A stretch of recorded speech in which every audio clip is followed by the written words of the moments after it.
good? What's good? So I got a question today. They was like, man, you doing all this sports stuff, man. When you gonna do some hip hop stuff? Tell us about something that nobody really talks about. So I said, all right, let's do that. If that's what you want to do. I'm always about pleasing the people. As long as you're showing support to the page, I will definitely do some things that you guys ask. I have no problem with sharing information and things, news that you might not have been privy to. Now,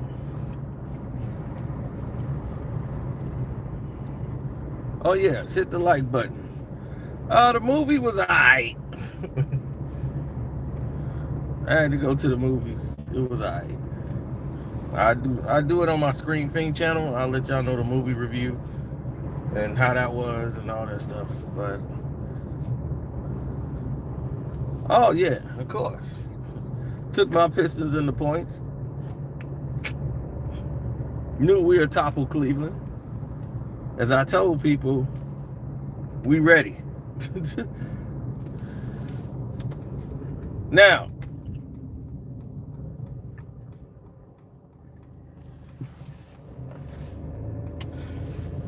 let's get into this because a lot of people just didn't know. So, because they didn't know, oh, Bear, I can't believe you showed up after that beatdown y'all took today. Y'all hung in there, though. But what did I tell you about us? First round, we getting smoked. No, it ain't. You better be glad y'all ain't playing us in the first round. You see, here's the thing. We know how to play y'all. We do. Our team came together once Jaden Ivey got out of there. And it was able to open up the whole team. Now it's hard to stop. You can't just stop one guy on the Pistons. You never know who's finna beat you every night. And that defense is, whew, that defense, oh my God. I can't wait to watch the full game tonight. It's gonna be crazy. But anyway, that ain't why we're here. Now, Tupac and Dr. Dre. Dr. Dre sued Tupac, and a lot of people don't even realize this. Dr. Dre sued Tupac.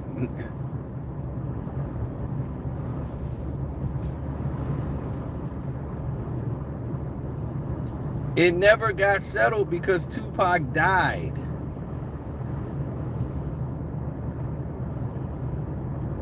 Tupac ended up dying, but what happened was different. I'm gonna let y'all know what happened. Don't worry about it. That's my job. That's why I'm here.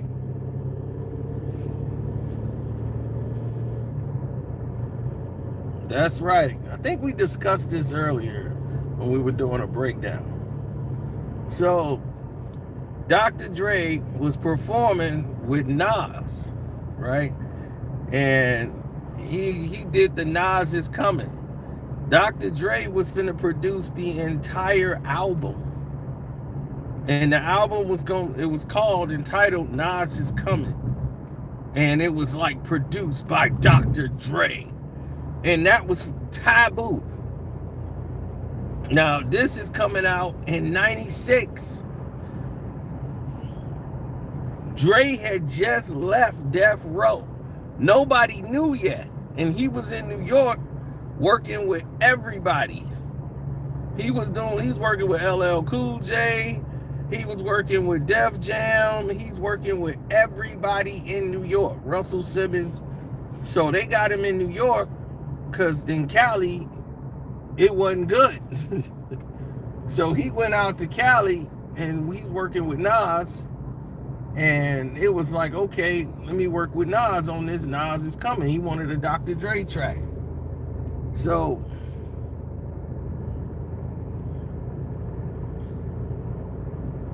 Dr. Dre is on there and he's talking about this Nas Is Coming track, and the title of the album was about to be Nas Is Coming. And they was like, nah, we ain't gonna do that. So they changed it.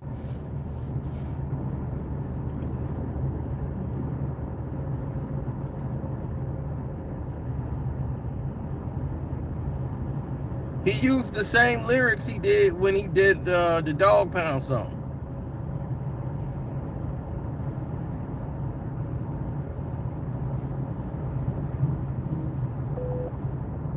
He flipped everything. So Tupac is living that, and I don't know why Suge ain't telling this story. Tupac was living that he went over there with Nas, and Nas is over there talking this fake thug and all that, and basically dissing him, and got Mobb Deep on there and Dre over there with them. And that's when Tupac made the song about Dr. Dre. Watch your mouth. Niggas over there talking this East Coast, West Coast bullshit and all that. So Dre was popping shit on the intro. Man, let's get some money, man. Get these girls and all this. They beefing on this LA East Coast bullshit. Right, you know. Once he said that on record, Tupac went in there and made the song.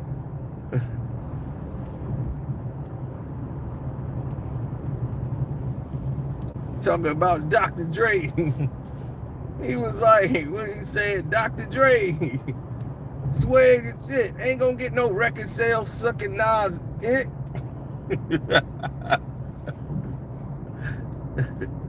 I'm the wrong one for you to speak on. Homeboy, watch your mouth.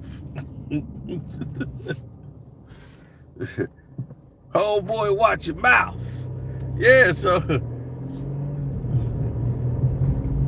yeah, that's you being friends with my enemy. Think you gonna have love in my heart for me, nigga? So Pac was mad. He was living. He went in the studio and dropped a bomb. That watch your mouth was a bomb, boy. He was living. So anything Dre was doing, they was like, we finna run him out the business. This used to be your company. But yeah, used to be, but you up out of here. We took that in. Yeah, mob style. Got you up out of here. So that's what he was talking about. This used to be your company when I got here. Now we got you up out of here. So Dre done heard all this like on the mixtapes and everything, but these songs is done. But Dre got a #1 hit because they was laughing like, the Nas song, they ain't do nothing for you. So now he comes with he came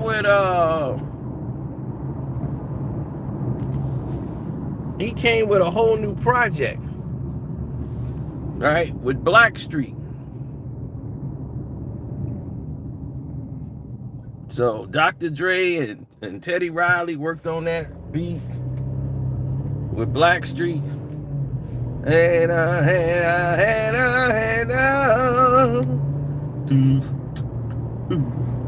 And Tupac came out with his and made it Toss It Up. It was the #1 record. Blackstreet, produced by Dr. Dre. No diggity, I'm about to tear it up. Bang. I love the way she work it. No diggity, I'm about to bang it up. I love the way she work it. No diggity, I'm about to bang it up. So Teddy Riley wrote it, everything, and Dre produced the beat. So they were ready to go. Then all of a sudden, Tupac drops a song. No radio push or nothing. I mean, it was like just out the blue. He made it in one day. And he wanted Danny Boy, all them was in there. He's like, all right, this is what it is. It's Toss It Up. And Toss It Up wasn't even completed yet. And it had that boom. It was really Tupac. Tupac wrote Toss It Up. He wrote all the lyrics. Like, everything. Except for, like, Aaron Hall and them part. He did the hook for Toss It Up. Everything. I love the way you give it to me.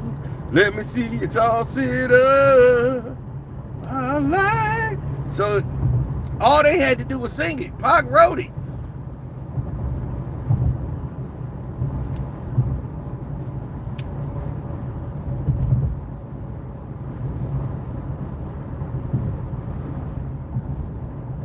So it wasn't even a completed song. They brought Aaron Hall and they brought Aaron Hall in late to do it. And he got hit with all these sexual harassment charges at the same time, but it was incomplete. Danny Boy was on it, and I think they had forgot who else was on it, but Danny Boy was on the original. And then I think Jodeci and Danny Boy, they did it. Aaron Hall got on it late. And they just had him come in and do some of the vocals. So it just got out of hand. And the more and more it kept getting out of hand, the crazier it got.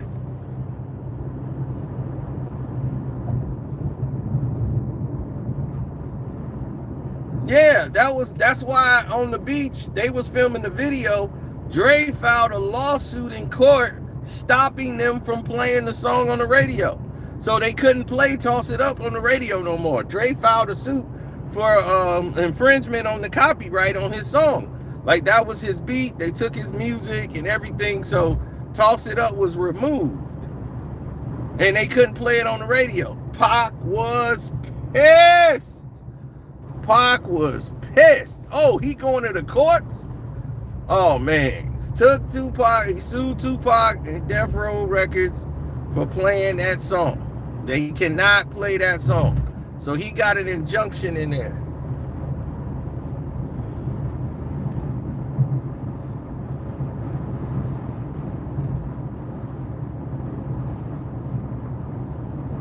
Yeah, so Pac was mad. So they was like, you know what? We gonna do the song anyway. See, what they did and how they got by it is the same way they got by the copyrights and trademarks for their music. They didn't use samples. They would come in and bring musicians in to play the original music, play the same cadence over again, and said, no, it's original because we played the music ourselves. So now we play the music ourselves is different.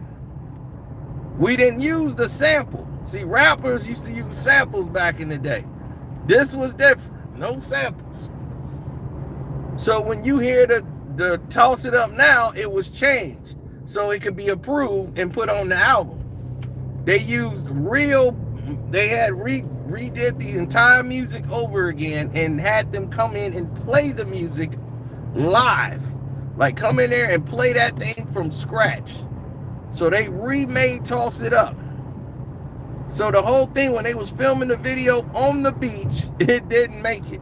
They spent so much money because they had to stop everything they was doing, reshoot it. They didn't even use the one because Tupac was sitting on the throne at the end of it.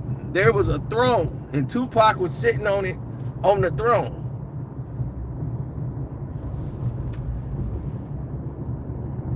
He was Machiavelli the Don, so that's why he was sitting on the throne. And he had a crown.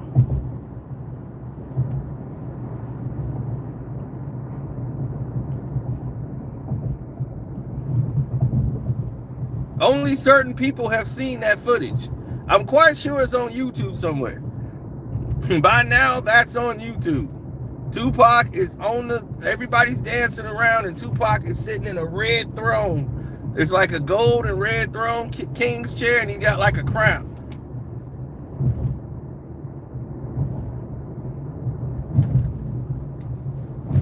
And that inspired the Biggie picture when he's sitting on the throne with that crown that you see now. They were mocking the Tupac. Because that's where they got the idea from. Pac did it first. because Biggie did it in the One More Chance, and he was mocking Biggie in One More Chance. So when they took the photo shoot, they wanted to have Biggie again sitting in that chair, but with a crown on.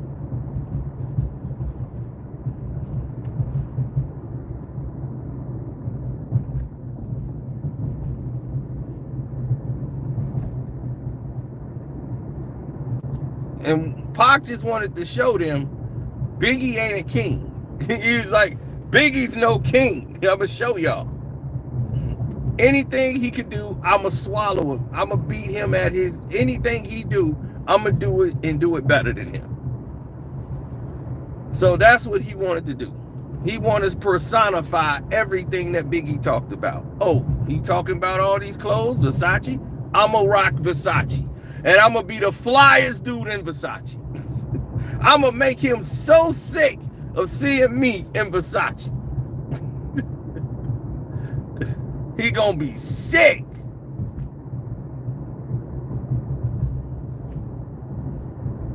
He want to talk the gangster style, so Pac start wearing gangster suits.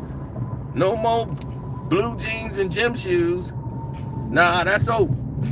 Now I got on dress shoes, slacks. You know, he ain't out there. He ain't out there gym shoed out every day. You know, he out there dressed up. Nice button-up suits. He stepped his game up.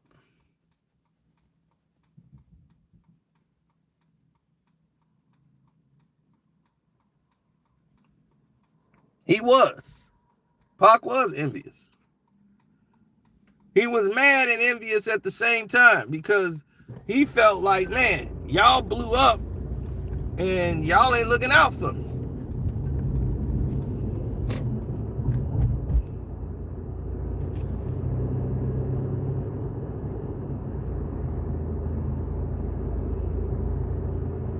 You know, that's what I'm saying. Puff and them didn't reach out to him or nothing. And he thought that was strange. And Biggie talked to his father, and then, you know, Big disappeared. Big wanted to talk to him. Puff was like, man, just leave that dude alone. And then he beefing with Stretch. They ain't want to be in the middle. They just kept showing him love on the air. Like, you know, shouts out to Tupac.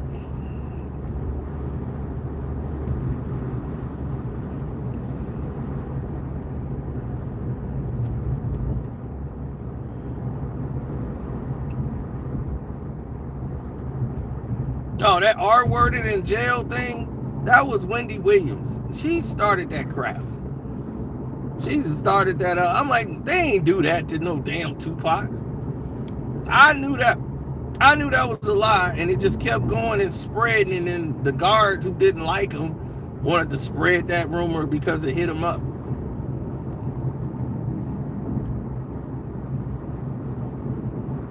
Did you notice nobody ever said anything like that about Tupac?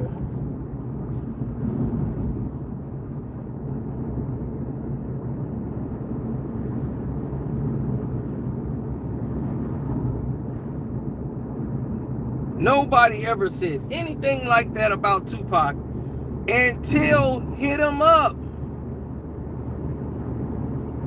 That's how you know it's fake.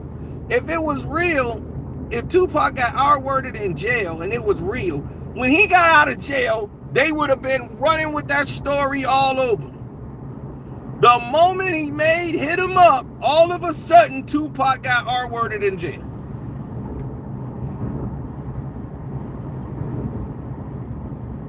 No, he didn't get jumped in Rikers. And when he was in Rikers, he was locked up. It was some people that was in there they was sending threats. Like, we got guys in here that could do something to you. But he was just telling people, hey, man, you know, that guy on the streets, you know, Jack got people out there, you know, he got people in here. I'm going to need some protection. I'm going to need to be straight when I'm up in here. So he was telling his people that.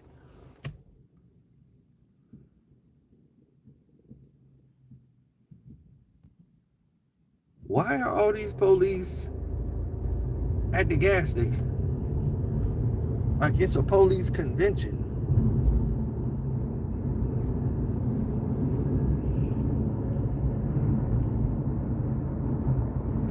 No, but it's clearly not true. Because if it was true, he never got jumped. You got to understand, this is how prison works. Tupac is too big. He's a superstar. He got Madonna, Mike Tyson, people going to visit him in jail. There's no way that guy can get hurt. Because if that guy gets hurt and he says, hey, I got hurt in that jail, they're going to come in and investigate. And then the prisons will lose power. So the only thing that he was bothered by, the guards ransacking his room, you know, doing security checks, tearing up his stuff off the wall, all of that. That's what was driving him crazy. You know, him not having access to stuff, taking things away from him. Those are the things that he didn't like. They were giving him problems.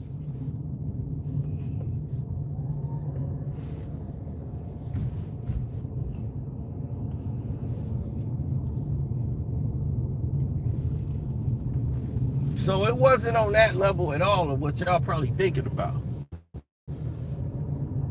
But yeah, Dr. Dre lawsuit, it got settled because there was nothing he could do when he played live instruments. They was like, this is not his music. We played it live. We got to record it. Like these guys here redid it live. So that's how they got around the copyright. So that's why Toss It Up was on Machiavelli album, and it came out and it was nothing Dre could do about it.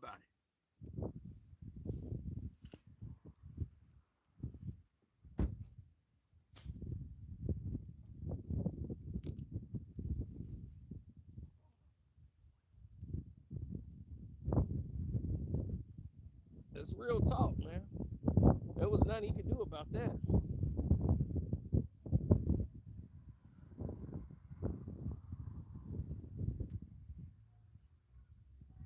So, shouts out to Kwame Brown Bus Life. That's right. Welcome to HDII TV Sports Talk with Jose Rodriguez. I'm gonna go up in here and get my drink on now. But I did answer y'all question. So, you got any more? Leave it in the chat or go to the Patreon. I'm out.